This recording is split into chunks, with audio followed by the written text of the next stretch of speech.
አሁን ገና ይሄ ስቶቭ አዲስ ስለሆነ መጀመሪያ ማድረግ የሚገባን ነገር አለ። እዚህ ቤት ውስጥ ምግብ ከማብሰላችን በፊት ምን እናደርጋለን? ይሄንን ታይም እንሰጠዋለን 30 ደቂቃ። እቺ ታይመር ነች። ይሄ ደግሞ ዲግሪ ነው 150 ዲግሪ ላይ አደርጋለሁ። ከዛ በኋላ እዚች ጋር ምን አደርጋለሁኝ?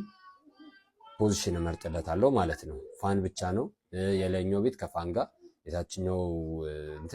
የታችኛው ከፋን ጋር የላይም የታችም ያለ ፋን ሁለቱም በፋን አለ። እዚህ ጋር ደግሞ ፋን ሆኖ ከላይ ብቻ ነው የሚሰጠን ማለት ነው። አንደኛው ይሄንኛው የግሪል ምልክት ነው አርጉስቶ። ስለዚህ እኛ ምንድነው የምናደርገው? እዚህ ጋር ያለውን እንከፍቷለን ማለት ነው። 30 ደቂቃ ላይ እናደርገዋለን።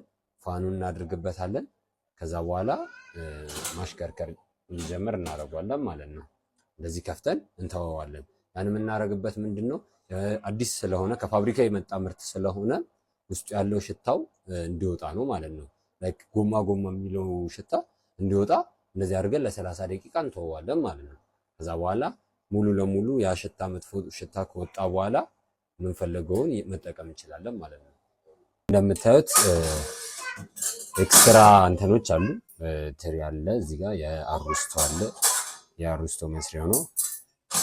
እነዚህን ደግሞ መጀመሪያ እናወጣቸዋለን ሁሉንም። ምክንያቱም በአንደኛው ፓትራ ብቻ ስለምንሰራ አንደኛውን ፓትራ ነው የምንጠቀመው። ግን አሁን ይሄንን ሌላ የት ጋር ማስቀመጥ አለብን ብለን መጨናነቅ የለብንም። ምክንያቱም እዚች ጋር እንደምናየው ስቶር አለ። እዚህ ስቶር ውስጥ እናስገባዋለን። እንደዚህ አድርገን